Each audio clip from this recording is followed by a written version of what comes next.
네, 제21대 대통령 선거가 이제 35일 앞으로 다가왔습니다. 오늘의 전국 상황을 조기현 민주당 법률위 부위원장, 이준우 국민의힘 대변인과 짚어봅니다. 어서 오세요.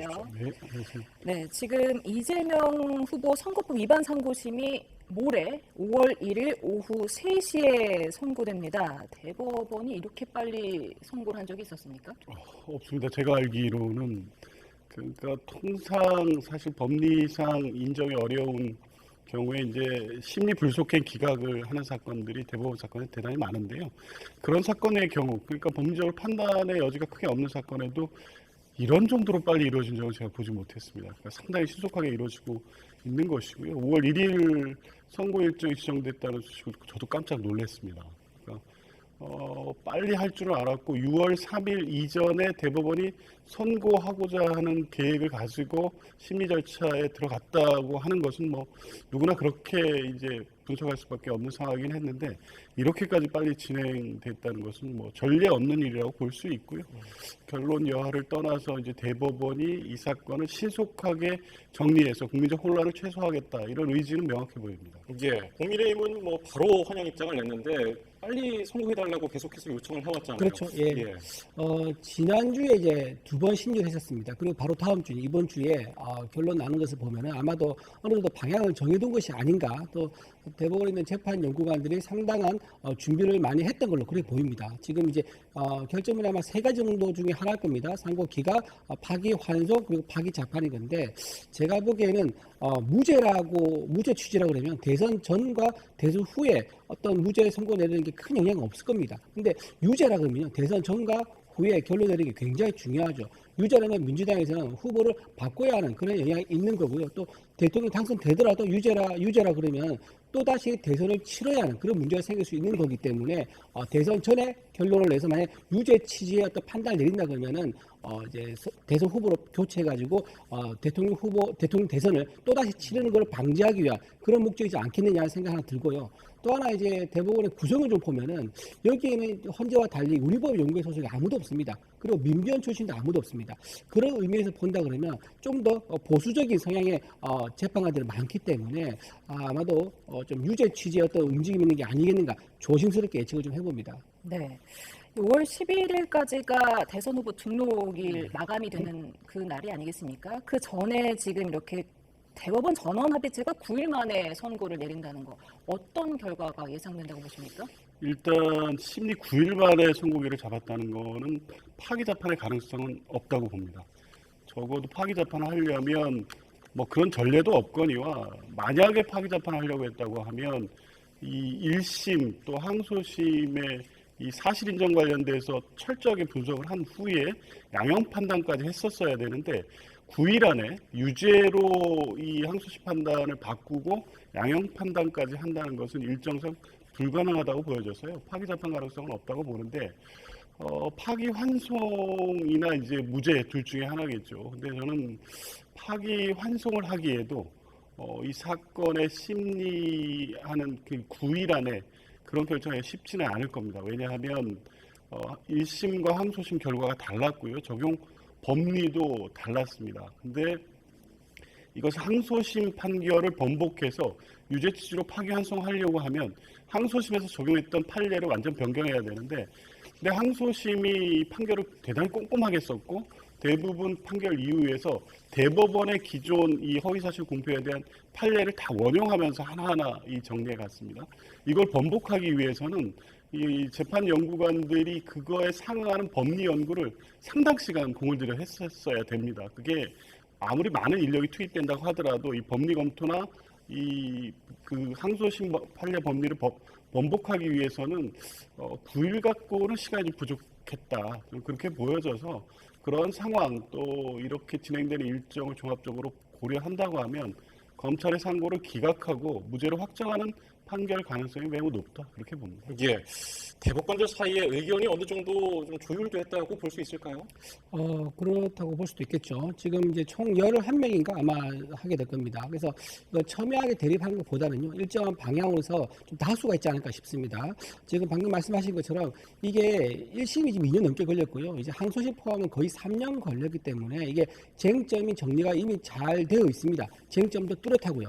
예를 들면 단적으로 보면 이제 협박했느냐 했을 경우에 협박을 했다는 공무원을 찾으려고 했지만 공무원 어느 누구도 협박한 사람이 없었다고 진술했었고 성남시 공무원도 협박한 사람이 없다고 했었습니다. 그리고 사진 확대 같은 경우도 사진을 확대해서 의미가 달라지면요, 그럼 조작을 할 수 있지만 사진을 확대했을 때와 전후와 의미 차이가 없는 상황이거든요, 상식적으로. 그러다 보니까 이런 거에 대해서는 판단이 제법 쉽지 않을까. 그래서 대법관들이 좀 다수설에 의해서 다수 의견을 내면서 유죄 취지의 파기 환송, 저는 조심스럽게 그렇게 추천해 봅니다. 네. 이재명 후보의 운명을 준 대법관 12명 중에 지금 중도 보수로 꼽히는 사람이 10명, 진보로 꼽히는 사람이 2명입니다. 물론 그 성향과 판결이 동일하진 않겠지만 그래도 지금 10대 2면은 좀 이재명 후보에게 불리한 거 아니냐 이런 판단도 있더라고요. 근데 역대 이 헌법재판소 판결도 마찬가지였는데요. 헌법재판관이나 대법관의 성향을 가지고 특히 어떤 정치적 사건의 결과를 예측하는 것은 크게 의미가 없다고 보여집니다. 헌법과 법률에 따라서 또 법리에 따라서 판단할 것으로 보고요. 지금 12명의 재판관이 이 판결을 하는데 지금 9일 만에 선고라고 그러면 법리를 지금 다시 정리하는데 이 대법원 이 선고의 이유를 쓰는데 크게 이견이나 문제가 없었다고 보였습니다. 단적인 예로 이재명 대표의 2018년 공직선거법 사건 같은 경우에 대법원에 가서 상당 기간 소부에서 심리를 했습니다. 그러니까 소부에서 심리하는 과정에서 항소심 유죄를 두고 유죄를 확정 판결할지 아니면 무죄 취지로 파기 환송을 할지에 대해서 소부 내의 이견이 치열하게 갈리고 있었던 겁니다. 그러니까 상당 기간 심리를 한 후에 이제 전원 합의체로 회부를 했고 전원 합의 후에 한 달 만에 결정이 됐습니다. 그때는 소부에서 법리에 대한 검토가 충분히 이루어졌었기 때문에 전원 합의체 심리를 1회기일 정도, 2회 그때 진행했는데요. 2회 기일 정도로 해서 무죄 취지 파기 환송을 하는 이 법리를 구성하는데 크게 문제가 없었는데 이 9일 만에 지금 항소심 무죄를 만약 유죄 취지로 파기 환송을 하려고 했으면 일정상 사실 가능하지는 않습니다. 그냥 기존의 법리를 갖다가 쓴다고 하더라도 이 새로운 법리를 구성하기에는 좀 어렵다는 측면이 있어서요. 그런 전체적 사정을 고려하면 대법관의 성향이 중도 보수가 절대 우위를 점하고 있다고 하더라도 항소심 이 판결의 법리라든가 이런 내용들이 크게 이견 없이 정리될 가능성이 높아서 그래서 저는 무죄 가능성이 높다고 봅니다. 예. 저는 이제 아까 말한 법관들이 이제 정치적 성향이 없이 이제 법리와 양심에 따라서 그리고 증거에 따라서 판단하기 당연히 맞겠죠. 맞는데 애석하게도 지난 문재인 정부 때 조국 사태라든가 최광욱 전 의원, 윤미향 전 의원 이런 분들의 재판 진행 속도를 보면 결코 정의롭다고 말할 수 없습니다. 또 실제로 이재명 후보 같은 경우는 재판장에 안 나가기도 하고 또 사건 기록을 피하기도 하면서 재판 지연했지 않습니까? 그런 재판이 지금 5개가 넘습니다.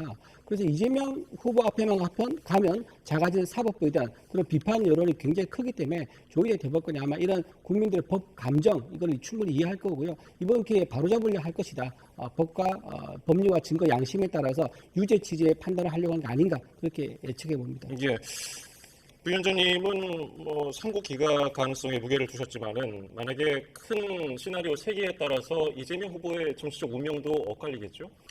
근데 파기 재판은 또 100만 원 이상이냐 미만이냐에 따라서 틀리겠지만 아까 말씀드렸듯이 파기 재판은 가능성은 없다고 보고요. 파기 환송이 되더라도 결국에 파기 환송이 되면 서울 고등법원으로 사건을 돌려보내서 다시 심리를 하기 때문에 6월 3일 이전에 결론은 나기는 어렵습니다. 그렇다고 하면 이 사건 역시 유죄 취지의 이 선고문이 나온다고 하더라도 이 외에 지금 다른 사건, 이 4개의 나머지 재판 진행 중인 사건과 차이가 없는 겁니다. 헌법 84조의 해석 문제는 여전히 남는 것이고 그 경우에 대법원이 어떤 결정을 하든 간에 헌법 84조에 대한 해석론을 이번 판결에 넣을지 어떨지는 모르겠습니다만 파기 환송이 된다고 하더라도 이재명 후보의 선거 일정 수행 그리고 대선 결과에 영향을 미칠 가능성은 낮기 때문에 전체적으로는 논쟁을 될 수 있지만 파기 환송의 경우라고 하더라도 선거 진행 과정 또 결과에 큰 영향을 미치지는 않을 것이라고 봅니다. 네, 조금 전에 민주당이 입장을 표명했습니다. 조승래 수석 대변인이 구두 논평을 한 건데요. 재판부가 상식과 순리에 맞는 현명한 판결을 내려주기를 기대합니다라고 지금 민주당이 이재명 후보의 상고심, 공직선거법 사건에 대한 상고심이 5월 1일에 잡힌 데 대한 입장을 지금 밝혔습니다. 근데 앞서서 박지원 의원이 정통한 소식통에 들었다면서 어떤 경우에도 파기환송 안 되고 무조건 무죄가 확정될 거다 이런 얘기를 했는데 이 정통한 소식통이 뭘까요? 정통한 소식통에 실체가 있는 건지 아니면 본인의 이제 어떤 생각인 건지 이제 그건 알 수가 없습니다. 하지만 이제 박지원 전 이제 의원은 정치적으로 굉장히 아주 고단수 정치 구단이라고 얘기하지 않습니까? 아마 본인의 바람을 얘기해가지고 민주당에서 지금 대오 정렬, 그러니까 이재명 후보 1국 체제로 가서 대선까지 쭉 이 페이스로 가야 되는데 거기서 혹시나 좀 사람들이 좀 혼란스러워하거나 또는 우왕좌왕하는 모습이 생길까 봐서 대오 정렬을 위해서 걱정 마라. 이재명 후보는 무죄 나올 거다라는 그런 정치적 메시지로 얘기한 게 아닌가 싶습니다. 그리고 굉장히 보안이 철저한 곳이거든요. 거기서 어떻게 본인이 12명에게 일일이 전화를 해서 알 수 있겠습니까? 아니면 그 밑에 있는 비서를 통해서 알 수 있습니까? 알 방법이 없습니다. 그래서 본인의 희망상 바람을 얘기한 거 아니겠는가 생각합니다. 박지원 의원은 전직 국정원장에다가 워낙 경륜도 많기 때문에 실제로 소식통이 있는 것인가? 민주당에서는 어떻게 보세요? 글쎄요. 정통한 소식통은 뭐 그걸 밝힐 리도 없고 밝히지 않을 거기 때문에 어느 정도의 신뢰성 있는 정보인지까지는 모르겠습니다만 이 대법원이 뭐 심리하는 과정에서 결론을 정해놓고 심리를 하는 것은 아니기 때문에 심리하는 과정의 분위기 정도를 전원으로 들 수는 있지만 결론을 정확하게 예측한 정보를 받았다고 보기는 어렵겠죠. 뭐 대법원이 그런 정도로 이 중요 사건에 대한 보안 관리를 하지 않을 거로 보고요. 이제 그런 전반적인 분위기나 사정, 법리에 따라 볼 때 이건 무죄가 될 거니까 지지자들 너무 걱정 안 하셔도 된다.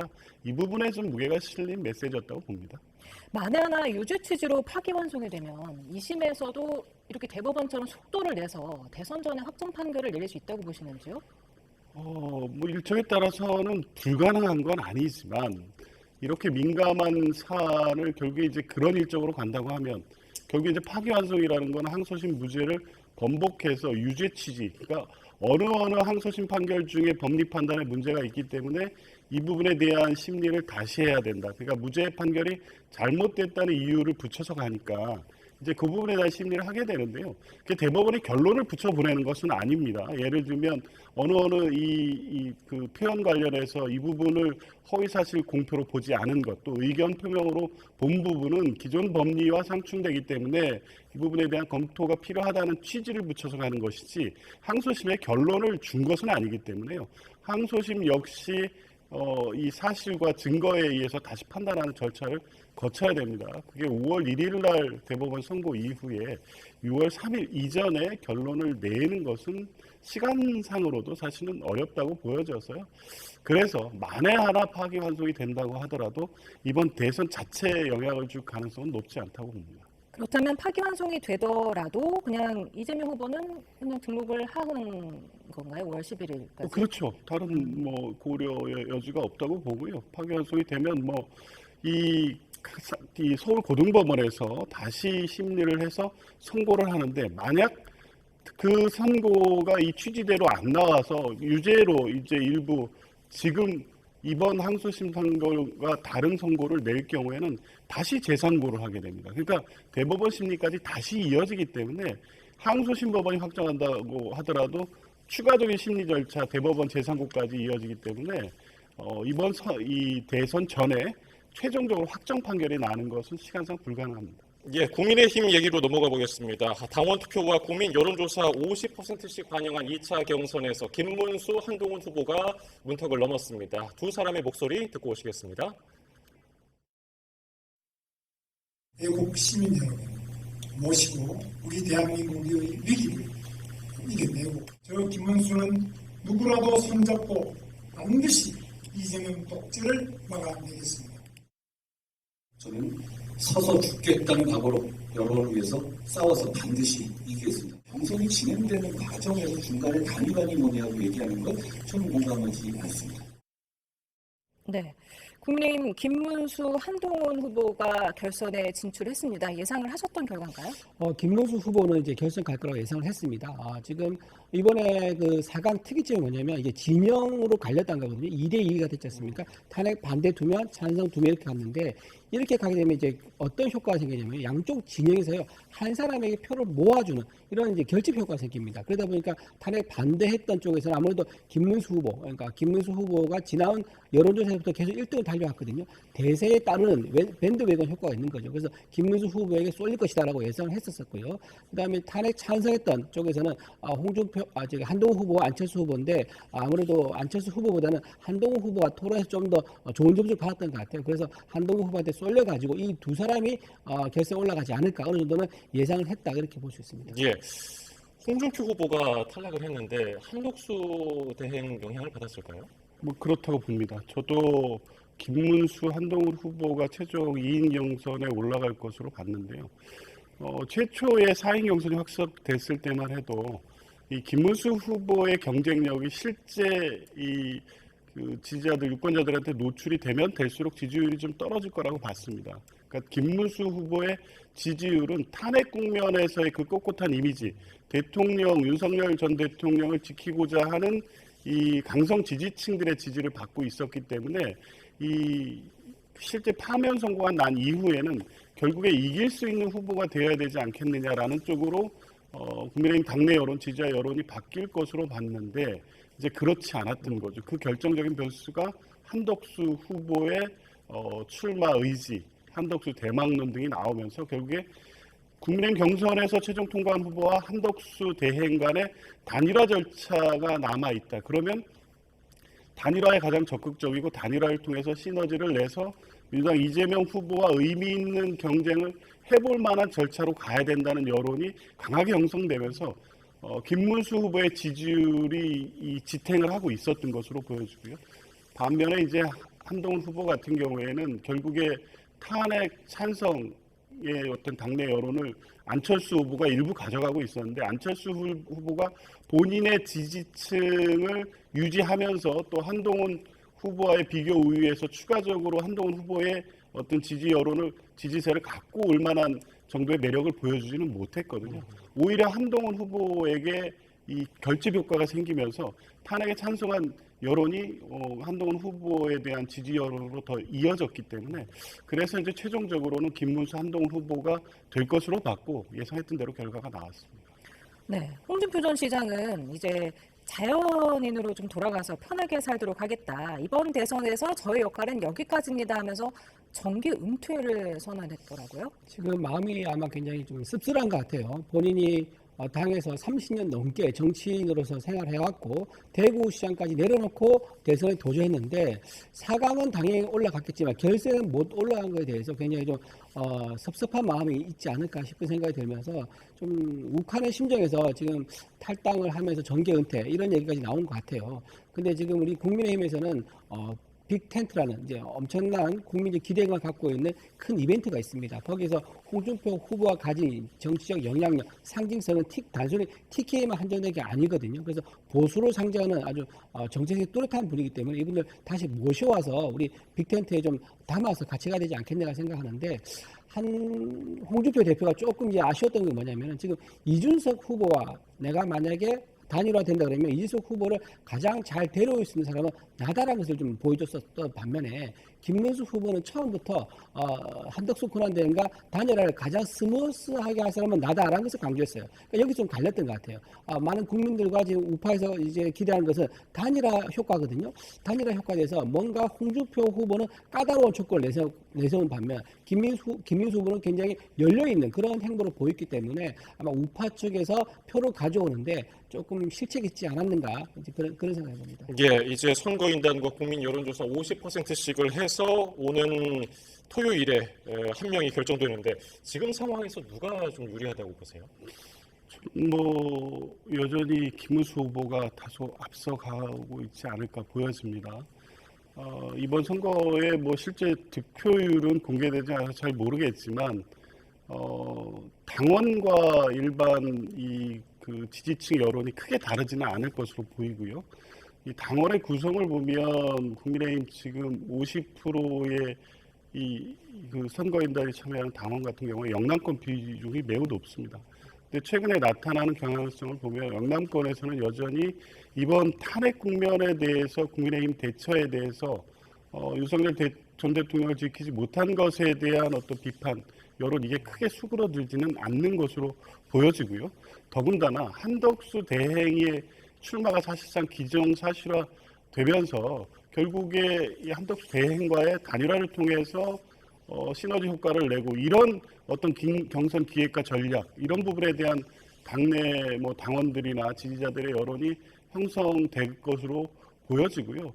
그렇다고 하면 다소 단일화의 어떤 미온적 반응을 보이고 있는 한동훈 후보보다는 김문수 후보를 당의 후보로 세워서 한덕수 대행과의 단일화까지 이렇게 보자는 당내 여론이 여전히 강하게 작동할 것으로 보여져서요. 다른 큰 변수가 발생하지 않는 한 토론 과정에서의 우열 이게 크게 의미 있게 작용할 것으로 보이지도 않고요. 지금의 구도상은 여전히 김문수 후보가 최종 후보로 당선될 가능성이 더 높다고 봅니다. 네, 지금 순위와 득표율을 발표하지 않았는데 네. 누가 1위로 올라왔다고 생각하십니까? 글쎄 국민의힘 대변인이라서 제가 누가 1등인지는 저는 사실 알 수도 없을 뿐만 아니라 좀 말하는 것도 적절하지 않은 것 같은데요. 방금 이제 결선 올라가시면 발표할 때 각각 이제 본인 소감을 발표했거든요. 근데 약간 포인트가 있는 것 같아요. 김문수 후보는 누구라도 손잡고 반드시 이재명 독재를 막겠습니다라면서 연대의 방점을 뒀습니다. 하지만 한동훈 후보는 지금 현재 단일화 얘기를 하는 건 공감하지 않습니다 하면서 단일화에서 좀 거리를 두는 이런 멘트를 했단 말이에요. 그렇다 그러면 결선 투표 가게 되면은 결국 국민의힘과 국민 여론조사 50대 50인데 국민의힘 입장에서 아까 말씀드린 대로 단일화에 대한 기대가 굉장히 높습니다. 그리고 지금 중도층과 이제 무당층이 이미 단일화가 누가 될 건지를 대기하고 있는 상태예요. 그 수요가 어느 정도냐? 이재명 후보가 얻고 있는 지지율과 비슷한 수준일 정도로 굉장히 기대하고 있거든요. 그렇기 때문에 단일화를 공개적으로 적극적으로 임하겠다는 후보에게 좀 표가 쏠릴 가능성이 높지 않을까 생각합니다. 권성동 원내대표가 당 후보가 결정되면 더 큰 집을 짓기 위해서 단일화 경선할 예정으로 알고 있다 이렇게 밝혔는데 네. 사실상 정해져 있다고 봐야 할까요? 그렇죠. 지금 국민들 다 알고 있죠. 단일화로 가는 그 여정이라서 다 알고 있는 거고요. 지금 큰 집을 짓기 위해서 가장 중요한 것은 폴대입니다. 폴대. 폴대가 얼마나 튼튼하냐. 2개, 3개, 4개의 기둥이 굉장히 튼튼하게 받쳐줘야 되는 건데 그 기둥 중에 하나가 바로 국민의힘에 있는 경선에서 1등한 주자, 그 다음에 한덕수 권한 대행인 거죠. 한덕수 권한 대행과 함께 또 하나 얘기 들은다면 지금 이낙연 전 국무총리도 출마 선언했지 않습니까? 이낙연 전 총리도 이제 합류를 하게 될 것으로 저는 예상을 합니다. 그리고 개혁신당에 있는 이준석 후보도 저는 국민의힘에 결국 단일화에 합류하지 않을까라고 생각을 하는데 이 4개의 기둥이 제대로만 세워진다 그러면 큰 집을 지어가지고 이재명 정권 탄생을 막을 수 있는 아주 튼튼한 텐트가 만들어질 것이다. 저는 그렇게 기대합니다. 네, 지금 두 분 다 최종 후보가 지금 김문수 후보가 될 가능성이 높다고 보시는 것 같은데 국민의힘 최종 후보와 한덕수 대행 중에 누가 더 본선에서 경쟁력이 있다고 보십니까? 최근에 어떤 여론의 지형이나 이걸 보면 한덕수 후보 가능성이 더 높아 보이기는 합니다. 그러니까 국민의힘 경선이 맥이 빠지게 된 게 이제 한참 8강에서 4강을 추리고 2강까지 오는 과정에 곳곳에서 이 국민의힘 후보의 어떤 이 관심과 이 경선의 여론의 집중을 보일 시점에 늘 한덕수 대행의 출마와 관련된 이슈가 계속 나오고 있었습니다. 그러니까 지금 최근의 언론 보도라든가 여론의 관심도를 보면 국민의힘 후보 경선에는 크게 관심이 없었습니다. 물론 토론에서 한동훈 후보와 이 홍준표 후보 간의 이 치열한 어떤 마수 토론 같은 경우에 관심은 끌었지만 그게 실제 본선에 대비해서 국민의힘 후보의 경쟁력을 키우는 과정으로 전혀 비춰지지 않았거든요. 그러니까 한덕수 대행의 출마를 기정사실에 놓고 국민의힘 내에서 예비 경선을 치르는 듯한 모양새로 비춰져 버렸습니다. 그래서 두 분 중에 어떤 후보가 올라오더라도 그냥 한덕수 대행의 소위 말하는 대관식을 위한 시너지 효과를 위한 도구처럼 이제 비춰지게 된 게 분명하거든요. 그런데 이제 이런 공학적 계산에 의해서 시너지 효과가 생기고 그럴 경우에 지금 이재명 후보와의 지지율 격차를 줄일 수 있는 그나마 유력한 어떤 이 대선 전략이다라고 국민의힘 측은 판단하고 있는 것 같은데 저는 이건 무조건 실패할 전략이라고 봅니다. 왜냐하면 한덕수 대행의 지지율이 기존 국민의힘 지지율과 다른 중도 내지 합리적 보수, 기존 국민의힘을 지지하지 않았거나 지지하다가 탄핵 이후에 떨어져 나간 분들이 한덕수 대행을 새로운 대안으로 지지하는 게 아닙니다. 그분 한덕수 대행을 지지하는 여론 역시 국민의힘을 지지하는 국민의힘 당원이라든가 국민의힘 지지층의 여론이 일부 기대를 갖고 가 있는 것에 불과해서요. 국민의힘 후보가 확정이 되고 한덕수 대행과 단일화 과정을 거친다고 해도 새로운 지지를 끌고 올 만한 동력이 생길 가능성이 없습니다.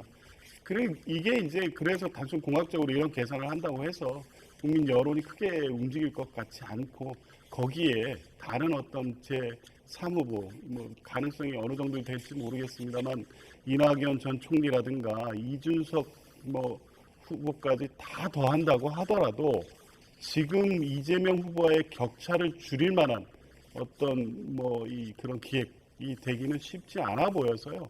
그래서 지금 이 국민의힘 경선 전략 그 과정에서 뚜렷하게 어떤 후보의 지지율이 부각되지 않으면서 한덕수 대행을 띄우기 시작한 일부 의원들의 어떤 기획 이것은 시작부터 실패한 기획으로 끝날 가능성이 매우 높아졌다 그렇게 봅니다. 예, 반론 들어볼까요? 네, 어제 한길 리서치입니다. 거기서 이제 전국의 유권자 3,000명을 대상으로 조사한 결과가 있습니다. 거기 조사 결과에 따르면은 이재명 후보가 얻은 게 한 42% 됩니다. 그런데 이제 한덕수 권한 대행 그리고 이제 국민의힘 후보 그다음에 유승민 그다음에 이제 이준석 이 네 명을 다 더하지 않습니까? 네 명을 다 더한 수치가 41%입니다. 그러니까 지금 이재명 후보와 그다음에 범보수의 후보가 단 1% 포인트로 차이가 밖에 나지 않는 그런 게 어제 여론조사 결과에서 어제 나왔습니다.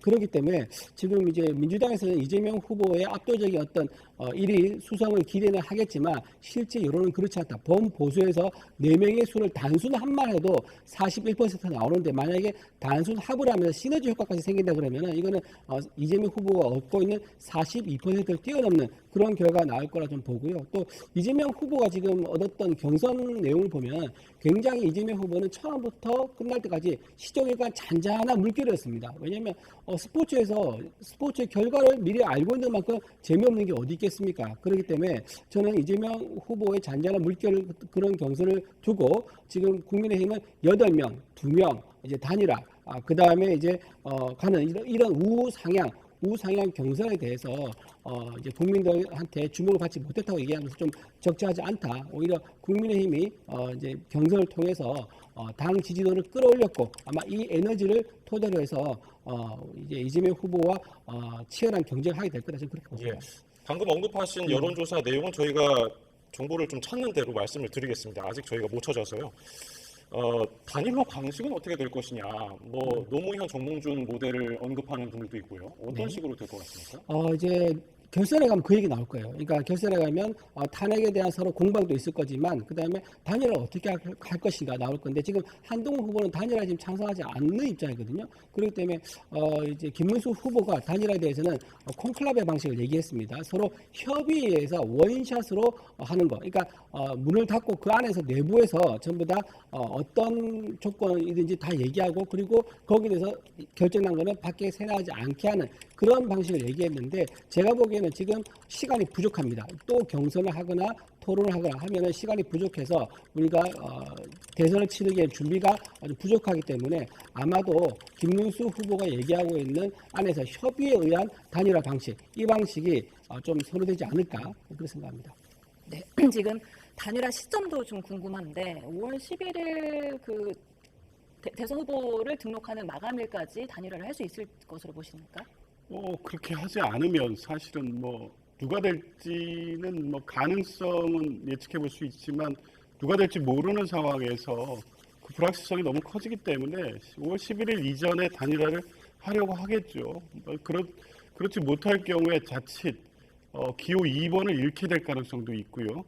한덕수 대행이 이 5월 11일 이후에 한덕수 후보로 단일화될 경우에는 국고 보조금을 받지 못한 상태에서 선거를 치르게 될 가능성도 있습니다. 이제 뭐 그런 가능성을 고려하면 11일 이전에 단일화를 이루고 한덕수 대행이 국민의힘 후보로 출마하는 시나리오를 기한으로 잡고 단일화를 진행할 것으로 보이는데 시간은 많지 않습니다. 왜냐하면 이번 주말에 국민의힘 후보가 확정되고 한덕수 대행이 그 전에 출마 선언을 하고 그러면 후보 등록일까지 일주일밖에 남지는 않는데요. 그 일주일 동안 경선 룰에 합의하고 그 경선 룰에 따라서 과거의 정몽준 노무현 방식의 단일화를 하기에는 토론도 해야 되고 조사도 해야 되고 이게 시간적으로 가능하지 않습니다. 근데 이제 어떤 후보가 되느냐에 따라서 달라지는데 김문수 후보 같은 경우에 단일화에 적극적이기 때문에 룰 합의가 비교적 순탄하게 이루어질 가능성이 높아서 5월 11일 이전에 단일화가 충분히 가능할 수 있습니다. 그런데 한동훈 후보가 이 국민의힘 최종 후보로 확정될 경우에는 또 달라질 수 있습니다. 한동훈 후보 원칙적으로 단일화에 찬성을 했지만 지금 경선을 통해서 선출된 당의 후보가 사실상 지금 전체적인 여론을 볼 때 한덕수 대행을 세우기 위한 과정처럼 비춰지는 단일화를 선뜻 다 받아들일 것이냐. 그러면 룰을 정하는 데 있어서 굉장히 여러 가지 논의를 할 수밖에 없는 상황일 거고요. 그 경우에 시간은 한덕수의 편이 아닙니다. 한동훈 후보가 룰의 어떤 공정성을 문제 제기하면서 계속 시간을 지체할 경우에는 5월 11일 이전에 단일화가 못 될 가능성이 매우 높아지기 때문에요. 어떤 후보가 되느냐에 따라서 단일화 일정도 굉장히 유동적이다 그렇게 봅니다. 네, 조금 전에 이준우 대변인께서 말씀해주신 리서치, 한기 리서치는요. 폴리뉴스 의뢰로 지난 23일에서 24일 전국 18세 이상 남녀 2,301명을 대상으로 실시한 국민의힘 대선 후보 적합도 여론조사였고요. 무선 RDD 자동응답 조사 방식으로 진행됐고 표본오차 95% 신뢰 수준에 플러스 마이너스 2.0%포인트 그리고 응답률은 6.3%입니다. 자세한 내용은 중앙선거여론조사심의위원회 홈페이지를 참조하시면 되겠습니다. 네, 오늘의 전국 상황 조기현 민주당 법률위 부위원장 이준우 국민의힘 대변인과 짚어봤습니다. 감사합니다.